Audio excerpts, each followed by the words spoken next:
कृपा सिन्धुभ्यैव च पतितानां पावनेभ्यो वैष्णवेभ्यो नमो नमः। श्रीकृष्ण चैतन्य प्रभु नित्यानंद श्री अद्वैत गदाधर शिवासादि श्री गौरभक्तवृंद। हरे कृष्ण कृष्ण कृष्ण हरे हरे हरे राम और जमुना के बालू के द्वारा कात्यायनी मूर्ति के स्थापन और मंत्र आदि के द्वारा पूजन आदि सब बताया हम लोग। नद्दा काचित आगत्ता तीरे निक्षिप्त पूर्ववत बसांसी कृष्ण गायंत बिजहु सलिले मुदा। अतएव सर्वार्थ कुमारीभिस्ताभि समान वासनत्वेन प्रणया संप्रदभूता विश्वानंदादौ ओपी नियंत्रानिता पूजा समाप्तरंग ताभि। यहीं पर भी स्पष्ट करके श्री विश्वनाथ चक्रवर्ती पाद भी लिखते हैं, वह समस्त ब्रज कुमारीगण 1 महीने तक व्रत आचरण करने लगे, माने व्रत पालन करने लगे। और अंतिम के दिन समान वासनत्व प्रणय संप्रदभूता श्री विश्वानंदिनी श्रीमती राधिका के जो वो लोग निमंत्रण पूर्वक वहीं पर बुलाया।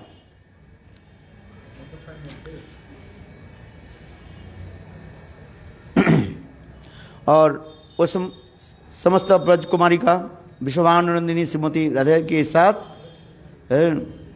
और जल में विहार आदि करने लगे। भगवान तदभिप्रेत कृष्णो योगेश्वरेश्वर वैशारन वयस्सैरावृत तंत्र गतस्तत् कर्म सिद्धये। योगेश्वर भगवान श्री कृष्ण वह समस्त ब्रज गोपियों की व्रत जानी कात्यायनी व्रत के बारे में जान करके तब कृष्ण अपने अपने समवयस्का सखाओं के साथ वहीं पर आ गए। यहाँ पर भी वर्णन होते जा रहे हैं। ये कृष्ण जो सखाओं के साथ आए थे वो सखाओं की वयस कितनी था? तेतु दाम सुदाम वसुदाम किंकिन्न कृष्णांतरम करुणापंते गौतम तंत्रे दिष्ट इति उक्तम। गौतम तंत्र में भी यह प्रकार वर्णन है। कृष्ण उस समय अपने सखाओं के साथ, कौन सा सखाओं के साथ? प्रिय नर्म सखाओं के साथ। सब सखाओं के नहीं लिया, सखा नित्य सखा प्राण सखा पृष्ठ सखा प्राण पृष्ठ सखा प्रिय नर्म सखा कहा जाता है। प्रिय नर्म सखाओं के लेकर के आए वह प्रिय नर्म सखाओं की उम्र कितना था, वयस कितना था? बालिक त्रिदि वक्ष मानतम दी वर्षिया, जिनके वयस था के 2 साल 3 साल की था। आया समझिए, 2 साल की। कुछ सखाओं के वयस कितने था? 2 साल। किसी सखाओं के वयस जो है 3 साल। और कृष्ण के वयस कितने था? 6 साल। क्योंकि यहाँ पर विश्वनाथ हमारे जीव गोस्वामी पाद वर्णन करते हैं, कृष्ण लीला आदि के वर्णन करते हुए कृष्ण की उम्र भी साथ ही साथ वर्णन किया गया। ये कृष्ण जब ब्रजगोपियों के चीरहरण व वस्त्रहरण लीला आदि की, उस समय कृष्ण के उम्र था 6 साल है। और कृष्ण गिरिराज गोवर्धन के जब धारण किया उस समय कृष्ण के उम्र कितनी था? 7 साल। और कृष्ण जब रास किया तब कृष्ण की उम्र कितनी थी? 10 साल। 8 साल। 6 साल, 7 साल और 8 साल। कृष्ण ब्रज में कितने दिन तक रहे? 10 साल 8 महीने तक ब्रज में रहे। क्योंकि ये हमें जानना चाहिए।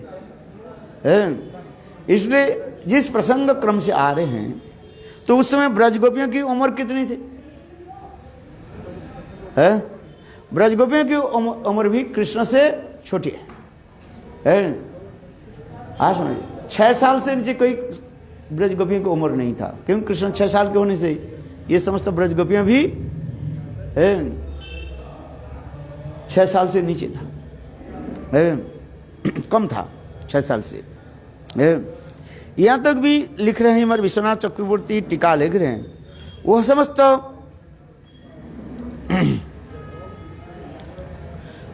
सखाओं की ये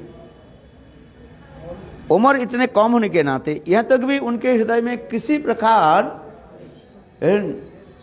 काम भाव जागृत नहीं हुआ। यहाँ तक भी वे लोग के कमर में जो है व्याघ्र नौक आदि बंधा रहता है, जैसे कहते ना कमर में छोटा धागा बनते हैं, उसमें बाघ नौक लगा देते, बाघ के नौक लगा देते हैं कहीं की नजर ना लग जाए, अथवा लोहे के टुकड़ा भी बांध देते हैं, कई भूत पिशाच व अपदेवता उनके ऊपर आक्रमण ना करें।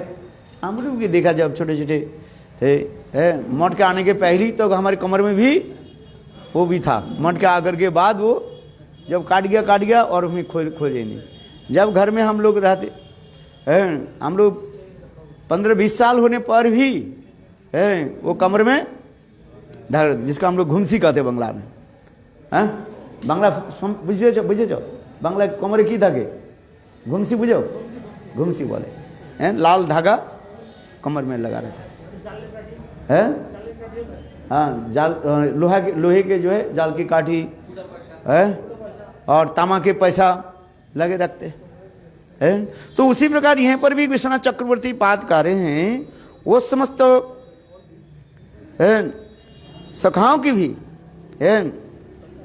उनके कमर में ये समस्त भी है, जंघांतम विवर कोटिबंधन निबद्धम बालको किंकिनी घटा घटिते रटंती।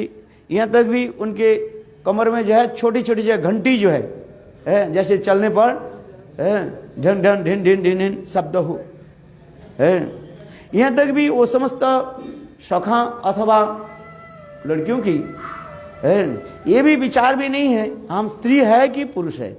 कभी वस्त्र पहनती थी, कभी भी नहीं भी पहनती थी, कभी कभी क्या करती है ऊपर के वस्त्र नीचे के वस्त्र ऊपर सिर पर लगा लेते हैं, छोटी बच्चे क्या जाने है। इसलिए यहाँ पर करें 2-3 वत्सर वयस्क स्त्री पुरुष भेद ज्ञान रहित उल्लंघ प्राय बालक ही सुखित रूपे भुजिते हुई वे, बालक ही सुखित रूपे। उसी प्रकार गोपियों की उसी प्रकार समझना चाहिए, लड़कियों के भी कमर में ऐसे लाल धागा बांध दिया जाता था कमर में, और उसमें भी लोहे के टुकड़े अथवा तांबे के छेद युक्त तांबे के पैसा बांध दिया जाता था, जिससे किसी प्रकार जो है अपदेवता उनकी तंग ना करे। तो यहाँ पर कहने की तात्पर्य है ये छोटी छोटी बच्ची के जो स्नान आदि कर रहे हैं उनके हृदय में मन में किसी प्रकार जो है कामना वासना की उद्रेक नहीं हुआ, जागृत नहीं हुआ है। इसलिए शास्त्र में कुमार शब्द की अर्थ है कुमार, कु माने कुत्सित, मार माने कामदेव, कु माने कुत्सित, मार माने कामदेव, अर्थात कामदेव के द्वारा अत्यंत जो है नेग्लेक्टेड हो जाते, कुत्सित हो जाते हैं, अर्थात कामदेव भी उनके तरफ भी देखते नहीं है। हृदय में कामना वासना कब जगते हैं? जब कोई लड़का जब युवक व युवती हो जाता है ऐसा, तब उस समय युवा काल आने पर हृदय में जो काम आदि जगते हैं उसके क्रिया जो है बहिर जो क्रिया है मन के ऊपर करते हैं, और उस समय मन की विकार आते हैं। किंतु जब छोटी छोटी रहते हैं ना उनकी कोई मन की विकार, न मन में किसी प्रकार जड़ीय चिंता आदि नहीं रहते हैं। विशेष करके स्त्री पुरुषों की जो भावना जो है बिल्कुल उनके मन में नहीं रहता। इसलिए ये पुष्टिकरण कर रहे हैं विश्वनाथ चक्रवर्ती पाद, ये समस्त छोटे छोटे कुमारी का है जो नग्न होकर स्नान कर रहे हैं, इनके हृदय में किसी प्रकार कामना के वासना नहीं थी। हाँ समझे। इसलिए क्रम दीपिका ग्रंथ में श्रील जीव गोस्वामी पाद भी ऐसे भी वर्णन किया है। और वो समस्त बालक व बालिका मधुर भाषी मुग्ध छोटे छोटे आधे आधे शब्द के द्वारा बातचीत भी करते थे। इसलिए वह समस्त लड़कियों के बाद लड़कियों के जो है हृदय अत्यंत निर्मल, बालक के हृदय में कभी छल कपट नहीं रहता है। हम तो बालक के छल कपट सिखा देते हैं। जैसे गुरुदेव एक कथा सुनाते थे, एक व्यक्ति किसी व्यक्ति से पैसा उधार लिया है, तो 2-4 महीने हो गया, वो दिया ही नहीं, उधार वो दिया ही नहीं, ऋण माने शोध नहीं किया, पैसा लौटा ही नहीं। तो मालिक स्वयं आ गया उसके घर में, दरवाजा खटखटाया तो वो समझ गए जे हमारे तो पैसा लेने के मेरे पास आए हैं। तो उस समय उनके छोटे बच्चा को कहने लगे, देखो तू दरवाजा खोल करके बोल दो पिताजी घर में नहीं है। देखो बालक इतने सरल है, बालक दरवाजा खोल करके उनके कहा दिया, पिताजी कहाँ रहे हैं, मेरे पिताजी कहाँ रहे हैं, पिताजी घर में नहीं है। देखो कैसे है ये। कहने की तात्पर्य है बालक इतने सरल होता है, इसको अर्थ भी नहीं समझते हैं। तात्पर्य क्या है, छोटे छोटे बालक अथवा बालिका के हृदय में तो काम वासना तो बहुत दूर की बात है, किसी प्रकार छल कपट नहीं होता। हम लोग छल कपट कब सीख लेते हैं, ये हम लोग संसार में माता पिता हमें सिखा देते हैं, तो वैसे करो है। हमें माता पिता हमें सिखा देते हैं, छल कपट सिखा देते हैं। दुष्ट बुद्धि व दुराचार आदि करने के लिए हमें कौन सिखाते हैं, घर के ही हम सीख लेते हैं, कहीं देख करके भाई सुन करके, कोई जरूरी नहीं है बोलना सिखाना पड़ता है। माता पिता की व गुरुजनों की आचरण देख करके हम सीख लेते हैं, है कि नहीं। झूठ बोलते, तुम झूठ बोल रहे, देखा तो वो झूठ बोला, तो झूठ हम सीख लेते हैं। हाँ समझ, ये जरूरी नहीं है माता पिता आपको एक एक करके सिखाए, वो देखते हैं बच्चा जो है आचरण देखते हैं, ये मेरा माता पिता क्या आचरण कर रहे हैं, कैसे बोल रहे हैं, क्या झूठ बोल रहे हैं न क्या कर रहे हैं, तो उसके वही आचरण करते रहते हैं। हमारे भक्ति सिद्धांत प्रभुपाद इस सुंदर एक उदाहरण दिया। एक व्यक्ति की जब पति पत्नी और उनके पास एक छोटा बालक था, करीब 4-5 साल के बालक है, और उनके घर में वृद्ध माता पिता। जब उनके माता पिता जब वृद्ध हो गए, माता पिता के नीचे रखते थे। खाने के लिए क्या करता था, देने के लिए क्या, एक जो है टूटा हुआ पत्थर के बर्तन होता है ना, जिसमें टूटा, और उसमें ही भर करके नीचे दे करके आते थे। देखो वो बालक कुछ नहीं बोले, देखा ये मेरा क्या बोलते हैं उसको, क्या लगता है, मेरा ग्रैंडफादर को मेरे पिताजी कैसे थाली में भर करके कैसे खाना दे रहे हैं। वो कुछ नहीं बोले, छोटा 5 साल के बालक केवल देखते रहे अपने माता पिता के आचरण, क्या आचरण कर रहे हैं, ये मेरा ग्रैंडफादर के ऊपर कैसे आचरण कर रहे हैं। अच्छा, इसके कुछ दिन के बाद उनकी ग्रैंडफादर और ग्रैंडमदर शरीर छोड़ दिया, 2-1 महीने के बाद मानो छोड़ दिया। छोड़ देने के बाद उस घर को सफाई करने लगे। उनके माता पिता जो है बेटा जो है घर को सफाई करने लगे। सफाई करके जो वस्तु जरूरत नहीं उसे सब फेंकने लगे, इधर उधर करके घर सफाई करने लगे। चलो अच्छी बात है, कम से कम नीचे के एक कमरा तो खाली हो गया, इसको मैं किराए में उठा देंगे। इतने दिन तक मेरे पिता माता इस कमरा को घेर करके रखा, उससे तो कुछ मिला ही नहीं है, इसलिए अच्छा है इस कमरा को मैं किराए में उठा देता हूँ। इसलिए घर को क्या करने लगे, खाली करने लगे, सफाई करने लगे। सफाई करते साथ जितने भी जो वस्तु जरूरत नहीं है उसको सब फेंकने लगे। देखो 5 साल के बालक उन्होंने किया कि वो जो टूटा फूटा जो वो था, क्या बोले, पत्थर के जो है बर्तन था, उसको ले लिया। वो उसने रखने का, पापा मामा इसको मैं रखता हूँ। बोले क्यों? मैंने क्यों क्या है? देखो आप लोग तो एक दिन वृद्ध हो जाओगे, इसी कमरे में आप लोग के, मैं भी आप लोग के लिए इस कमरे में रखेंगे और इसी बर्तन में मैं भी आप लोग के खाना खिलाऊंगा। बोलो वृंदावन विहारी। समझ में आया जगदीश प्रभु जी? क्या? हाँ, ये जो है परंपरा में चलेगी, क्योंकि यही जो है टूटा जो है पत्थर के जो बर्तन जो है, ये आपको भी ये इस कमरा आप लोग के लिए यूज होगा। फिर है हम किस लिए करें? हम ये कहानी जो हम नहीं सुना है, भक्तिवेदांत प्रभुपाद ने बताया।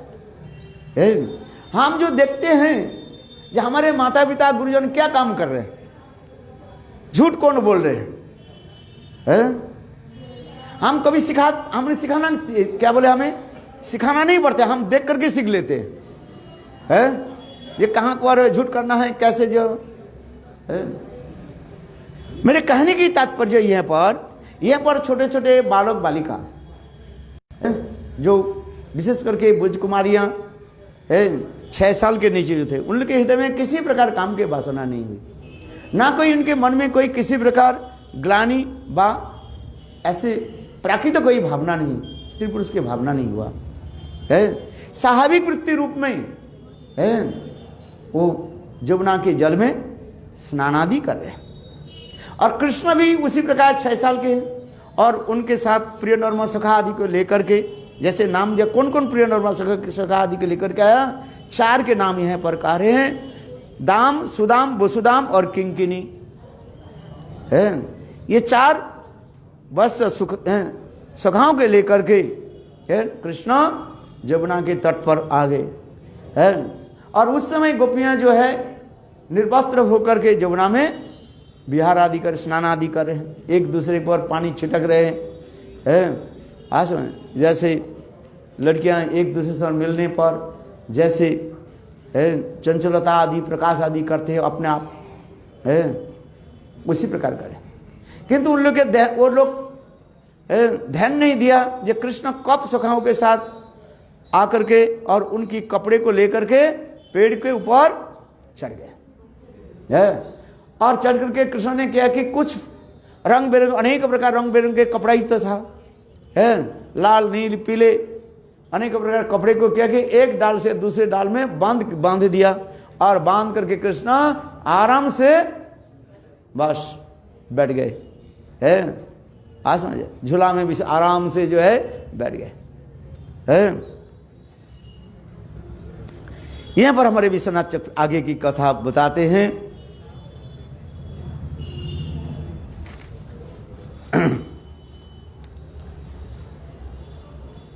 इतने समय कुछ जो है बालिका जो है हास परिहास कर रहे थे अपने आप है। तो अकस्मात उनकी नज़र जो है जमुना के तट पर पड़ा। जमुना के तट पर जब पड़ा देखा तो वहाँ पर उनके वस्त्र नहीं है। तब वो दूसरे सखी के लिए, सखी देखो हम लोग के वस्त्र कहाँ चले गए? अरे वस्त्र तो उधारी है, कौन ले जाएंगे यहाँ पर, ये निर्जन स्थान है। और विशेष करके इस समय तो कोई जमुना के तट पर नहीं आते हैं, कोई नहीं आते नहीं।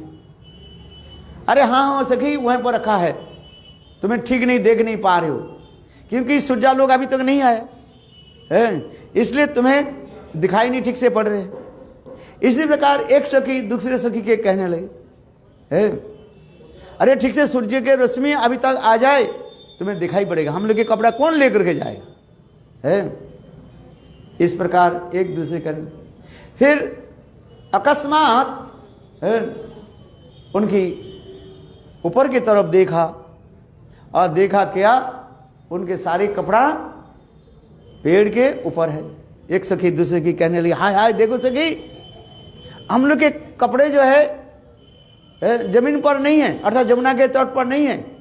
देखो देखो सखी साहब पेड़ के ऊपर कौन ले गए। उसी प्रकार उस समय सखियां विचार करने क्या करे अभी है। और थोड़ी आगे तो फिर अच्छी तरह से देखा, जो कृष्ण बैठे हुए हैं, उनकी वस्त्र के झूला बना करके बस आराम से बैठे हुए हैं। उस समय उस समस्त सखियां अभी बहुत विपद में पड़ गया, क्या करें। विचार करने लगे, ये कृष्ण जो है बहुत नटखट है, इसलिए पहले तो कृष्ण के साथ कैसे व्यवहार करें। भले कोई वस्तु किसी से प्राप्ति करने के लिए शास्त्र में कहा गया 4 प्रकार के नियम बताया गया। अपने कार्य सिद्धि के लिए क्या करने चाहिए, 4 नियम लागू करो। पहले क्या, साम दाम दंड और भेद है।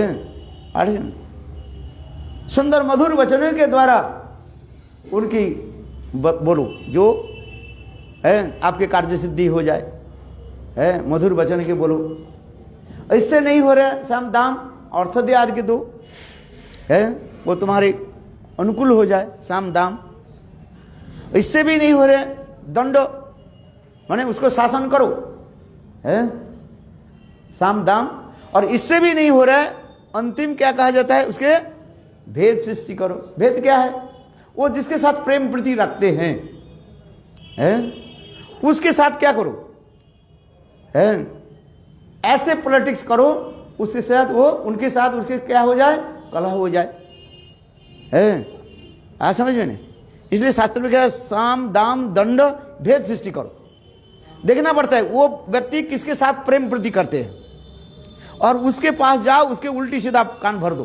कान भरना समझते कि नहीं, है झूठ मूठ उसके बोलो, है झूठ मूठ बोल करके और दोनों में लड़ाई लगा दो और अपने फायदा उठा लो, है हाँ समझिए।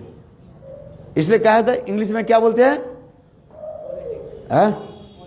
Rules and divide and rule, divide and rule, है। अंग्रेज लोग ने भारतवर्ष में यही तो कार्य किया। इतने विशाल भारतवर्ष के अंग्रेज लोग कैसे शासन किया और कैसे जीत लिया, है ऐसे। उनके पास इतना थोड़ी था कुछ, छोटा एक राष्ट्र है, राज्य है। इंग्लैंड जो है छोटा है, सबसे बहुत छोटा है, और सारा पृथ्वी को कैसे शासन कर लिया, जिसके राज्य में कभी सूर्य अस्त नहीं होता था, है ऐसे कोई थे, सारी पृथ्वी को है शासन कैसे कर ले।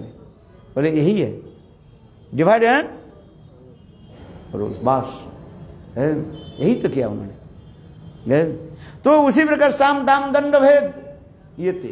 गोपियां पहले क्या कहने लगे, पहले बहुत सुंदर वचनों के द्वारा है कृष्ण के कहने लगे, हे कृष्ण देखो तुम ब्रह्मचारी हो, स्त्रियों की वसन है स्पर्श करना नहीं चाहिए। एक शास्त्र में लिखा गया ब्रह्मचारी स्त्रियों के शरीर में हाथ देना तो बहुत दूर की बात है, उनकी वसन माने वस्त्र में भी हाथ लगाना नहीं चाहिए। हाँ समझिए, ऐसे शास्त्र में है कई स्त्रियां जो कपड़ा लगा दिया, ब्रह्मचारी सन्यासी उस कपड़े में हाथ न लगाए, है हाँ समझिए, ये भी शास्त्र में लिखा गया है। तो उसी प्रकार वो समस्त गोप कुमारियां कहने लगी, हे कृष्ण आप तो ब्रह्मचारी हो, आप कुमार ब्रह्मचारी हो, है देखो आपके पिताजी कैसे सरल है, आप भी उसी प्रकार है, लाइक फादर लाइक सन, है आपके पिता की ख्याति, माताजी की ख्याति सभी लोग जानते हैं, और आप तो पूर्ण ब्रह्मचारी हो, इसलिए हम लोग के कपड़े को हाथ लगाना ये उचित नहीं है। हे कृष्ण वो कपड़े हमें दे दे, है इस प्रकार अपने सुंदर सुंदर मधुर वचनों के द्वारा है पहले कहने लगे, है अनेक प्रकार जिसको कहा जाता है क्या, मधुर वचन के द्वारा है, फ्लैटरिंग वर्ड्स कहा जाता है। हाँ समझे, फ्लैटरिंग वर्ड्स जानते हो, जो सत्य नहीं है उसके और कुछ फुसला करके बर्बाद चढ़ा करके उनके गुनाखान करो, है जैसे गुरुदेव कथा भी सुनाते थे। एक कौवा जो है कहीं एक पनीर के टुकड़ा उसको मिल गया, पनीर है ना, टुकड़ा मिल गया, और वो कौवे ने किया कि पनीर के टुकड़े लेकर के एक पेड़ के डाल पर बैठ गए हैं। और इतने समय एक सियार जो है आगे, सियार नीचे है, देखा कि कैसे वो पनीर के टुकड़े को देख करके सियार के मुख में पानी आ गया। सियार विचार करने लगे कैसे मैं उनसे पनीर के टुकड़े कैसे ले लूं। इसलिए सियार ने किया कि सुंदर मधुर वचन के आकार कहने लगे, हे कौवे, बहुत दिन से तुम्हें मेरा दर्शन नहीं है, so long time I did not see you, है बहुत दिन हो गया आपको मैं दर्शन नहीं किया, आप तो मेरा परम मित्र हो, है ये सब लोग जानते हैं। देखो है, किंतु मेरा आज सौभाग्य है जो आप कृपा करके है इस स्थान पर आए हैं, मुझे भी दर्शन भी दे रहे हैं, ये मेरा सौभाग्य की बात है। और दूसरी बात देखो, तुम्हारे शरीर की रंग कितने सुंदर है, काले होने पर भी कैसे वो इफाल्जेंस माने उनके आपके जो है शरीर से मानो दिव्य ज्योति कैसे निकालते, सब काले होने भी जो ऐसे होगा ऐसी बात नहीं, काले भी कितने सुंदर होता है। देखो कौवे, तुम्हारे शरीर के रंग इतने सुंदर है, क्या झिलमिल झिलमिल कर रहे हैं, आहो बहुत सुंदर है, तुम्हारे कैसे सुंदर नाक है, कान है, ये भी मुझे पता है। बहुत दिन हो गया, तुम भी, मेरा भी याद है, बहुत समय पहले तुम मुझे भी गान सुनाते थे, मैं सुनता था, इसलिए मेरा मन में इच्छा हुई आज एक बार कृपा करके मुझे गान सुनाइए। तुम्हारे कंठस्वर इतने सुंदर है, हेमा मालिनी की भी फेल करने वाले हैं, लता मंगेशकर जितने बड़े बड़े आर्टिस्ट है, ये बोले लता मंगेशकर, और कौन है मुझे पता नहीं तो है। आहो आपकी सुंदर मधुरता, और क्या वर्णन करें, हैं मानो आपकी सुंदरता, और क्या बोले, क्या बोले ब्रज की, क्या बोलते हैं,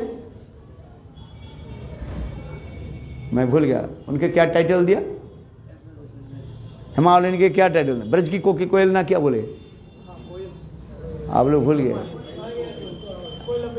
कोयल of India, Koyal of India नहीं हो, कोयल शब्द थोड़ी, हाँ ब्रज के कोकिल, हाँ हज का हिमालय के टाइटल दिया गया। अच्छा अच्छा अच्छा चलो तर्क वितर्क मत करो, हाँ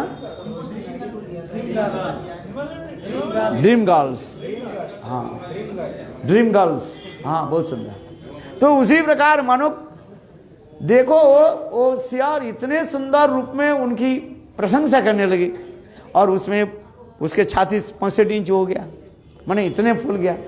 विचार करने बात तो सही है, कोई मेरा तो इतने तो प्रशंसा नहीं है, कोई गान सुनता नहीं है, आज सियार तो पहली बार मेरे गान सुनने के लिए कम से कम तो है मुझे बोले, तो क्या सियार ने किया कि पहली बार मुख खोल दिया, का बस मुख खोलने के का वो पनीर के टुकड़े क्या हो गया, नीचे गिर गया। बोले मित्र और बोलो और बोलो और बोलो, है सियार बोलने लगी, और कौवे बस आंख बंद करके का का का का का का करने लगे, और सियार ने की वो पनीर के टुकड़े लेकर के दे चंपट माने भगे। बोलो वृंदावन बिहारी लाल। है तात्पर्य क्या है, किस लिए कहानी सुनाया, बोले अपने कार्य सिद्धि के लिए है, और किसी की प्रशंसा करो, है। तो उसी प्रकार ब्रजकुमारी का जो है वो समस्त जो कुमारी जो स्नान आदि कर रहे, पहले कृष्ण की बहुत प्रशंसा किया है। कृष्ण बोले मैं थोड़ी तुम्हारे बाग जाल में थोड़ी मैं आ जाऊंगा। अच्छा कृष्ण बोले ये तुम्हारे कपड़ा है, कैसे परिचय है, थोड़ी तुम्हारे नाम लिखा है क्या। कृष्ण भी कम नहीं है, कृष्ण कहने लगे भाई ये तुम्हारा ये कपड़ा है इसमें क्या है, नाम लिखा है? अच्छा जी आपके वो ये लिखा ना है, अपने अपने छाप लिखा है, इन्होंने क्या लिखा, ब्रज क्या लिखा है, वो जो स्टैम्प है विद्वान का, है अच्छा उसमें तो लिखा नहीं है, तो ये तुम्हारे कैसे हम तो कृष्ण कहने लगे, हम ये सोचने लगे ये देखो ये जमुना के पवित्र नदी है और नित्य प्रत्यह स्वर्ग से देवियां आकर के यहाँ पर स्नान आदि करते हैं और स्नान आदि करके ये भीगे वस्त्र के जो है यहाँ पर रख करके गए और शुद्ध वस्त्र को पहन करके चले गए। ये देवियों के वस्त्र मुझे तो ऐसे लग रहे हैं, क्योंकि ऐसे सुंदर लाल नील पीले वस्त्र और कहाँ मिले इतने सुंदर। पहले तो मैंने सोचा, कृष्ण कहने लगे ये वृक्ष में नाजनी लाल नील पीले सब पुष्प खिले हुए। मैं दूर से देखा, ये देखो ये पेड़ के ऊपर ऐसे सुंदर पुष्प कैसे खिले हुए हैं लाल नील पीले। तो निकट में आकर के देखे तो पुष्प नहीं है, ये क्या है? ये है कपड़ा, वस्त्र है। और ये वस्त्र मुझे पता लगा, अनुमान करने लगे ये नित्य प्रत्यह स्वर्ग से देवियां आकर के यहाँ पर जमुना में स्नान आदि करते हैं और स्नान आदि करके वे लोग इस कपड़े को यहाँ पर रख करके गए, क्योंकि फिर दूसरे दिन आकर के वही वस्त्र के पहन करके जिस वस्त्र आए हैं उस वस्त्र से स्नान करके इस वस्त्र को पहन करके जाएंगे। ये तो मेरा विचार है। इसलिए ये वस्त्र कितने सुंदर है। गोपियां कहने लगे, आप कृष्ण कहने, गोपियां तुम जो बता रही है तुम्हारे वस्त्र है, कैसे प्रमाण तो दो। किसी के मोबाइल खो गया, कह जो हमारे मोबाइल दो, भाई तुम्हारे मोबाइल है, इसके तो कुछ प्रमाण देना पड़ेगा नहीं। कैसे बताओ तुम्हारे सिम कार्ड में क्या है, क्या नंबर क्या है, बताओ कितने लोगों के तुमने अभी तक फोन किया, कितने हैं बताओ। हाँ, लास्ट कॉल कौन सा था ये बोल रहे हैं, मेरे पास तो फोन नहीं, मुझे पता ही नहीं लास्ट कॉल कौन सा था, किसके साथ मैंने बात किया है। तो इसी प्रकार जब ठीक ठीक उत्तर दो तब पता चलेगा। ठीक उसी प्रकार कृष्ण गोपियों के साथ परिहास करते हुए कहने लगे, ये गोपियों ये बताओ ये तुम्हारे कपड़ा है कैसे पता चले है, ये बात बताओ, इसमें तुम्हारे नाम लिखा तो नहीं है। अच्छा, गोपियां देखा तो ये देने वाले नहीं, इसके सुंदर बचने के द्वारा जानी शाम के द्वारा नहीं होगा, दाम के द्वारा हो करें। देखो कन्हैया, देखो एक बात सुनो, लड़कियों के साथ छेड़खानी करना उचित नहीं है। देखो हम लोग आप लोग के साथ, हम तुम्हारे साथ हमारी कैसी प्रेम प्रीति है, नित्य प्रत्यह तुम्हारे लिए हम लोग भोजन तैयार करके लाते कि नहीं लाते हैं, हाँ कि नहीं है? देखो तुम्हारे साथ हमारी कितने प्रेम प्रीति है। देखो तुम्हारे पिताजी के साथ हमारे पिताजी के साथ कितने मित्रता भी है कि नहीं। जैसे नंद महाराज के साथ विश्वभानु महाराज के कितने घनिष्ठ प्रेम है, उसी प्रकार ब्रज की जितने भी सखाएं जो है उनके पिता माता के साथ विश्वभानु महाराज अथवा ब्रज के जितने भी उनके से माता पिता के साथ भी प्रेम प्रीति है। इसलिए देखो ये काम करो, हम लोग के कपड़ा दे दो, अच्छी बात है। हम लोग तुमको जो है अच्छी तरह से और भी खिलाएंगे, फुचका खिलाएंगे, क्या खिलाएंगे गोलगप्पा खिलाएंगे, चिंता हाँ चिंता मत करो, काल ले आएंगे। कृष्ण बोले, गोपियों कुछ भी बोलो हम देने के लिए तैयार नहीं, ये तुम्हारी थोड़ी है। देखा इससे भी गोपियों की नहीं हो रहा है। गोपियां देखा कृष्ण हमारे जाल में नहीं आ रहे, दो गोपियां क्या करने लगे, गुस्सा करने लगे, साम दाम दंड देखना। दंड क्या है, हे कृष्ण देखो सखियों के लड़कियों के कपड़ा चुराया, इससे तुम्हारे अपजस होगा। अपजस होगा कि नहीं है? लोग क्या कहेंगे? एक तो शास्त्र में कहा दिया, मैंने पहले कहा दिया ना, स्त्रियों की शरीर को स्पर्श करना तो बहुत दूर की बात है, उनके कपड़े में भी हाथ लगाना नहीं चाहिए। अब तुम हम लोग के कपड़े को लेकर के ऊपर उठ गए, ये संसार में क्या होगा तुम जानते हो? इसे पाप होता है। स्त्रियों की कपड़े को हाथ लगाना ये भी पाप माना जाता है। पुरुष होकर के, ब्रह्मचारी होकर के स्त्रियों के वस्त्र पर हाथ लगाना ये पाप है, पाप के दंड भोगना पड़ेगा। कृष्ण बोले पाप पुण्य काम क्या है? हम तो जानते नहीं है पाप, देखो जानते नहीं है, हम अभी जाकर के राजा के निकट तुम्हारे ऊपर नालिश करेंगे। है ये हम राजा करने के दो राजा बताए, एक नंद महाराज नंद राजा और दूसरी कंस के पास जाएंगे। हम लोग कंस के पास जाकर के तुम्हारे ऊपर नालिश कर देंगे। और देखो कंस बड़े बड़े सैन्य आदि लेकर के तुम लोग के सब आधा कुटा करेंगे। आधा कुटा जानते हो, अदरक जैसे हम लोग कूटते हैं ना, ऐसे करेंगे। हैं दे दो जल्दी, है हम लोग अभी चलते हैं कंस के पास। कृष्ण बोले अच्छा जाओ, कितने दूर जाना है, जाओ कंस के पास जाओ। है देखो इधर क्या हो गया, इतने ये तो जमुना के जल ठंडा है, उनके नीचे से लेकर कमर से लेकर के नीचे के अंग से मानो कोलैप्स हो गया है, ठंडा सारे शरीर ऐसे कांप रहे हैं। और कृष्ण और भी देखो जितने भी डराए कृष्ण और भी है, कहने जाओ जाओ अभी जाओ, जल्दी जल्दी पानी से उठ करके जाओ ना, कंस के पास जाओ। है तुम लोग बहुत सतीसाध्य नारी हो, जगत में तुम लोग के भी सदित्य के जगत में प्रचार होगा, जाओ जाओ। है इस प्रकार कृष्ण जब कहने लगे, है गोपियां देखा तो कुछ है, गोपियां अत्यंत दुखित हो गए है, क्या करें। अंत में देखा उनकी सारे नीति क्या हो गया, फेल हो गया है। इस प्रकार कृष्ण कहने लगे, हे गोपियों कुछ भी कहें हम दे नहीं दे। है अंत में है कृष्ण कहने लगे, हे समुद्रगण, मैं पूर्वे कभी भी झूठ नहीं बोला है। देखो मेरे साथ ये समस्त सखागण भी है, ये लोग भी झूठ नहीं बोलते हैं। ठीक है तुम लोग पानी में रहो, हम चलते हैं और ये समस्त वस्त्र लेकर के हम चलते हैं। ये पर करे तुम्हारी ये समस्त वस्त्र लेकर के हम चलते हैं। आज समझे, ये सोच रहे हैं बाजार में बेच देंगे। है हास परिहास करते हुए बोले बहुत आज बहुत जो है वस्त्र मिला है आज बाजार में बेचने पर हमें बहुत धन मिल जाएगा। है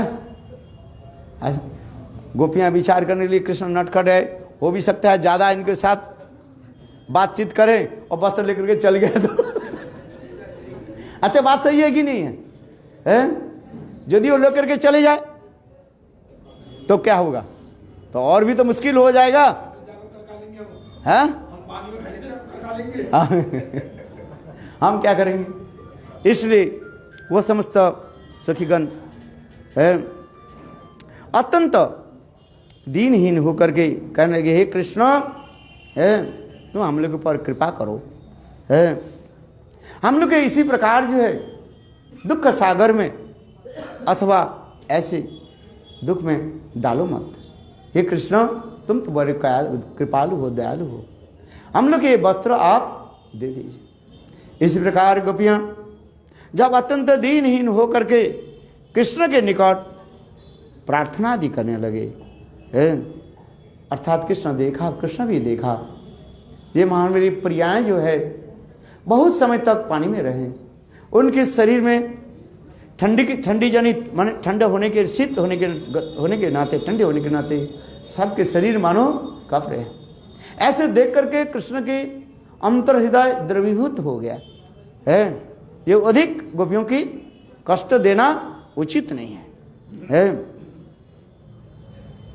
इस प्रकार कृष्ण कहने लगे, हे गोपियों एक काम करो, आप लोग जो वस्त्रहीन होकर निर्वस्त्र होकर के ये स्नान किया ये अपराध है। जल की अधिष्ठात्री देवता वरुण के तुमने अवज्ञा किया है, ऐसे उचित होना नहीं चाहिए। आज गोपियां कहने लगी, हे गोपाल, हे कृष्ण, आज से हम एक ऐसे अपराध नहीं करेंगे, हम लोग वस्त्र दे दो।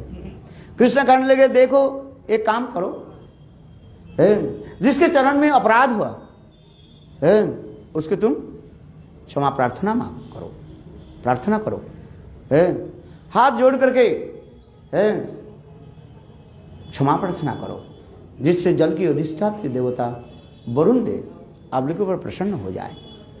है तो गोपियाँ क्या ने की, कोई एक हाथ उठाया, कृष्ण कहने लगे, यहाँ पर कह रहे हैं श्लोक में है, कर देखो एक हाथ में प्रणाम करना अपराध माना जाता है। कभी भगवान के जो है मंदिर में आकर के कभी एक हाथ में प्रणाम ना करें, है आज समझें, हम एक हाथ ऐसे रखते हैं, एक हाथ कैसे कर दें, शास्त्र में लिखा है एक हाथ से नहीं, दोनों हाथ से, भगवान दो हाथ दिए है, दो हाथ से जोड़ करके प्रणाम करो। है उस समय गोपियां जो है कृष्ण कहने लगे देखो, हाँ हाथ उठाओ सब, है दोनों हाथ के उठा करके क्षमा प्रार्थना करो, है तुम्हारे मस्तक तक हाथ ऊपर चले जाए। तात्पर्य क्या है, जो मैंने जो अपराध किया है उस अपराध का क्षमा कर दिए, मैं तुम्हारे चरण में संपूर्ण रूप से सरेंडर हो गया। हाथ उठाने की यही तात्पर्य है? कृष्ण गोपियों के लिए किस लिए कहा है? किंतु कुछ लोग जो है अज्ञ लोग व काम वासना रखते हुए अनेकों जो गलत अर्थ व्यवहार करते हैं, किंतु हमारे टीकाकार कहते नहीं, कृष्ण यह कहते हैं ये एक हाथ के द्वारा नहीं, दोनों हाथ से है, और हाथ ऊपर उठाने की तात्पर्य है मैं संपूर्ण रूप से शरणागत हो गया है। आप यही से प्रार्थना करो, है कोई और कोई कारण नहीं है। आजकल जो चित्र आदि दिखाते हैं वो गलत चित्र सब है। 5-6 साल के बाद 2-1 साल के लड़कियों को यो चित्र थोड़ी होता है। जो आप जो चीरघाट में जाते हो, जो वहाँ पर जो चित्र आदि दिखाया गया, ये सब चित्र सब क्या है, काम उद्दीपक चित्र है, ऐसे चित्र नहीं था। आज समझिए, छोटे छोटे बच्चों को ऐसे शरीर के अंग ऐसे कैसे हो जाएगा, ये उचित नहीं है। किसी प्रकार काम की वासना नहीं था उनके, किंतु भगवान कृष्ण इसलिए हाथ उठाने के लिए कहा और कोई कारण नहीं है। ये तुम लोग जिसके चरण में अपराध किया उसके शरण में आ जाओ, शरणागति हो जाओ, हाथ उठा करके संपूर्ण रूप से है। दूसरी बात भी कहते हैं, देखो लज्जा आदि जब तक हमारे हृदय में रहता है तब तक हम इष्ट वस्तु की प्राप्ति नहीं कर सकते हैं। काम क्रोध लज्जा आदि ये सब क्या है, सब तामसिक गुण में भी आ जाता है। इसलिए भगवान के निकट संपूर्ण रूप से हम शरणागति कर ले। अच्छा, भगवान वस्त्र हम पहन करके रखते हैं, द्रौपदी के वस्त्र हन किया। अच्छा, भगवान उनके सारे शरीर में क्या हो गया, वस्त्र के रूप में ही तो उनके सारे शरीर लपेट गया। अच्छा, भगवान उनके शरीर को देख रहे कि नहीं देख रहे? हमारे अंतर है, अंतर बाहर भगवान है कि नहीं है? भगवान से हम किसी प्रकार किसी वस्तु का हम छुपा नहीं सकते हैं। ये भी दिखा रहे हैं कि तुम जिसको जो लज्जा आदि कहते हो तत्व विचार में भी आ जाए। एक शरीर के, एक लज्जा शरीर के ऊपर और दूसरी शरीर हम दे देते हैं। आज समझिए, जैसे वो भक्ति संत प्रभुपाद एक लिखा, क्या उसके नाम था, पति पत्नी जो है, रंती देव ना कौन है, मैं थोड़ा नाम भूल गया, जो पति पत्नी है, क्या जी, नहीं, जो रास्ता में जा रहे थे, क्या राका रबाका, अच्छा चलो नाम भूल गया, भक्ति शांत प्रभुपाद के उपाख्यान उपदेश में उसको है। तो जा रहे थे, एक दिन शिव पार्वती कहने लगे, देखो इन लोग के आप क्यों नहीं देते हो, धन क्यों नहीं देते हो? बोले हम धन देने पर भी ये लेते ही नहीं है। राका बका, अच्छा चलो, आप राका बका, और कोई एक नाम छोड़ा होगा, मैं भूल गया। अच्छा चलो, तो एक समय क्या कि उनके पोती आगे चलने लगे, भगवान ने किया कि, शिव जी ने किया कि उनके कुछ सन सोने दाने अनेक जो मूल्यवान वस्तु रख दिया। उसके पोती आगे चल गए, है। पत्नी पीछे चलने लगे है। पति तो कुछ नहीं बोले, चले गए है। 2 कदम आगे बढ़े। पत्नी ने क्या कि वो जो सोने दाना जो है, जो कुछ भी है, उसको क्या की है, उसके धूल लेकर के वो है उसके कभार करने लगे, माने आच्छादित करने लगे। तो पीछे उनके पति घूम करके, अरे क्या कर रहे हो? बोले देखो इसको मैं कभार करूं। तो कह रही एक धूल के ऊपर दूसरे धूल लगाने से क्या होता है? समझ में आता है? बोले ये सोने दाना, ये भी धूल है, मिट्टी, और ये भी मिट्टी, एक मिट्टी के साथ दूसरी मिट्टी लगाने से क्या? चलो हम आगे चले।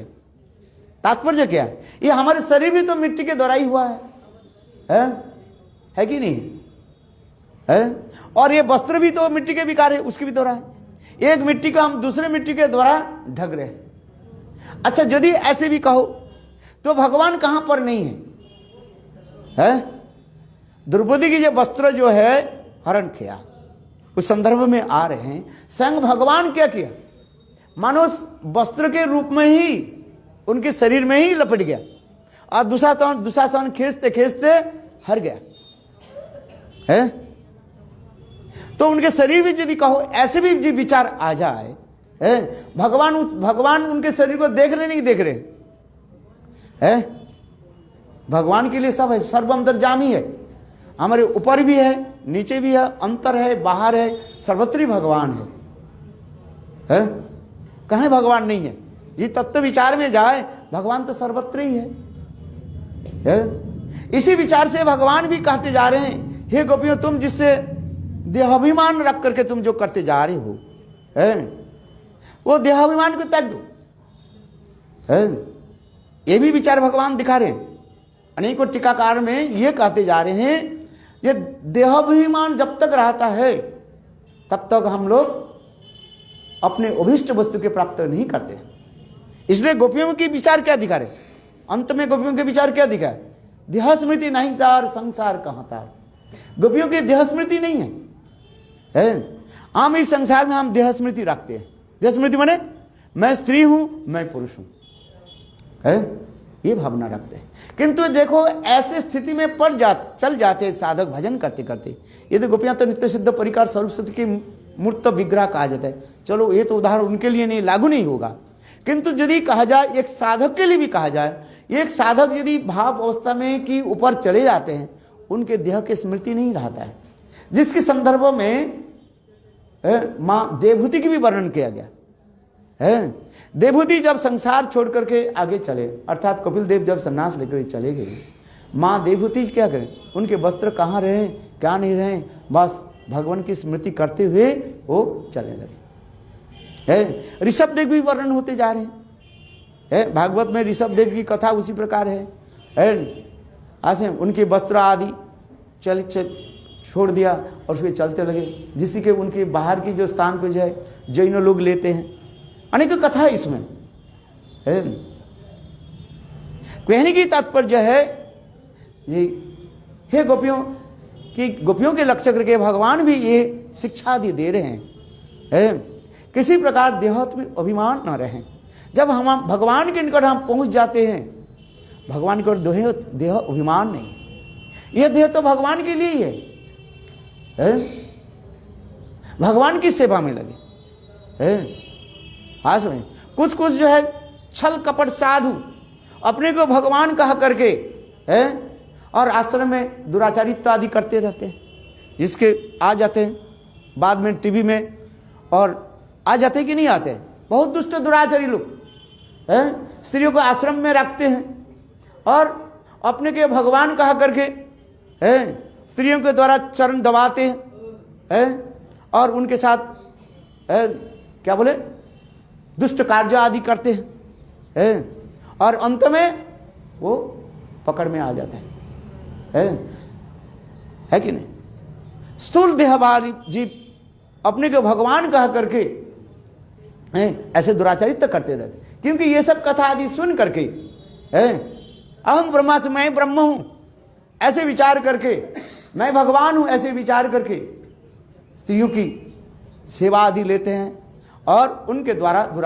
उनके साथ दुराचारित्व करते रहते हैं। किंतु यहां पर क्या कहते, स्वयं भगवान कृष्ण है। इसलिए स्वयं भगवान कृष्ण होने के स्वयं भगवान होने के नाते कहते हैं ये गोपी तुम्हारे साथ हमारी कोई भेद नहीं है। ये भी विचार दिखा। देखो इसमें अनेकों जो कृष्ण क्यों गोपियों के कहा ये हाथ उठा करके शरणापन्न हो जाओ, यहां पर किसी प्रकार जो है दुरभिसंधि माने दुष्व्यवहार नहीं है। कृष्ण ये कहना चाहते हैं हे गोपियों आप लोग तो हमारा स्वरूप शक्ति की प्रकाश है, आप लोग के साथ हमारी कोई भेद नहीं है। शक्ति शक्तिमान और दर भेद अभेद, शक्ति शक्तिमान कोई भेद नहीं है। आज में ये भी विचार भी दिखा दे। इसी संदर्भ में कुछ लोग भी कहते हैं जे कृष्ण गोपियों की वस्त्र हरण करके उनको अनर्थ के हरण कर लिया। और फिर उसी संदर्भ में भक्ति सिद्धांत भक्ति प्रज्ञान केशव गोस्वामी महाराज उसमें लिख रहे हैं टीका में है। तो फिर कृष्ण जब फिर गोपियों के वस्त्र दे दिया, क्या वस्त्र के अनर्थ के दे दिया?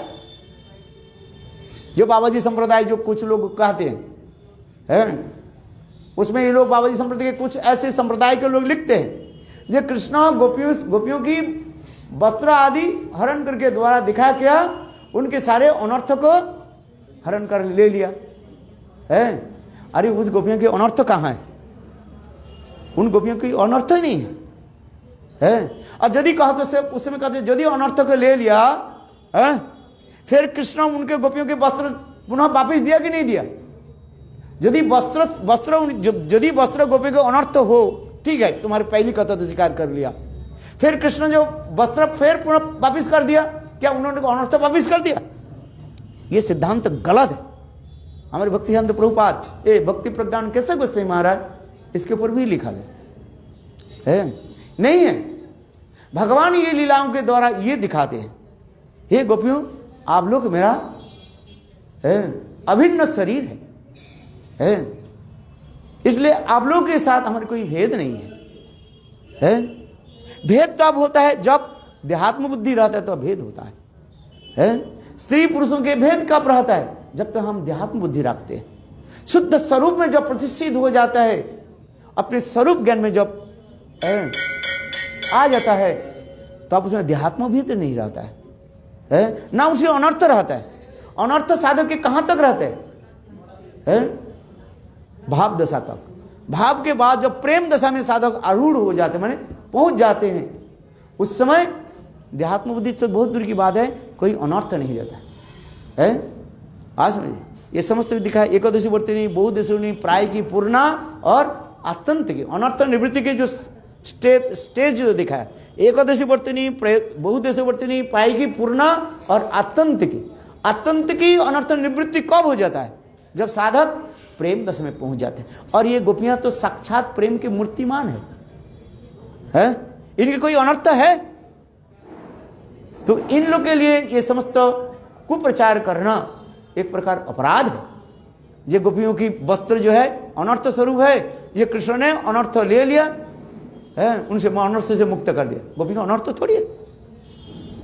भक्ति प्रज्ञान कैसे बहुत सुंदर इसमें शब्द में लिखा गया। इसलिए कृष्ण दूसरी जो है रस विचार में कृष्ण ये भी दिखना चाहते हैं स्वयं भगवान रसिक है। प्रेम माधुर्य के एक विशेष एक वैशिष्ट है जो साधारण कामुक पुरुष है व स्त्री पुरुष इसके समझ नहीं पाएंगे। ये जब तक साधक प्रेम राज्य में प्रवेश नहीं करें इसके गुण तात्पर्य समझ नहीं पाएंगे। ये एक रस की विशेष वैशिष्ट है, उसके तरफ हम जाना नहीं चाहते हैं। ये कृष्ण गोपियों की शरीर कैसे है? चिन्मय शरीर है। कृष्ण जैसे सच्चिदानंदमय ईश्वर परम कृष्ण सच्चिदानंद विग्रह, उसी प्रकार वो समस्त गोपियों की भी शरीर सच्चिदानंद है। तो ये समस्त विचार रस माधुर्य आस्वादन, उनके साथ हास परिहास आदि करके उनके साथ ये प्रेम रस आस्वादन करें। अंत में कृष्ण लोक शिक्षा के लिए कहने लगे ये आप लोग आगे से जाकर के कभी ऐसे निर्वस्त्र होकर के जल में स्नान न करें। इसके बाद कृष्ण ने समस्त गोपियों की जो वस्त्र दे दिया और अंत में कृष्ण भी उन लोग के कहा दिया हे कुमारिका गोपियों आप लोग के जो है मनोवासना अगली शरद पूर्ण में मैं पूर्ण करूँ। आप लोग की समस्त जो है काम वासना द्रीभूत हो गया है। भजिता कथिता धाना बीज नशायते जिस प्रकार धान अथवा गेहूं जो है पानी में उबालने पर उसे कभी अंकुर नहीं होता है, उसी प्रकार मर्जावसितो धिया, हे गोपीगण, मेरे प्रति प्रबल आवेश होने के नाते आप लोगों की किसी प्रकार संसार की वासना नहीं रहा, इसलिए आप लोग योग्य बन गए और मेरे साथ मिलेंगे। आप लोग के सारे वांछा मैं अगले शारद पूर्णिमा में पूरा करूँगा, मैंने रास करूँगा। यही करके इस अध्याय को श्रील सुखदेव गोस्वामी पाद समाप्त कर दिया। वंशा गुरु कृपा।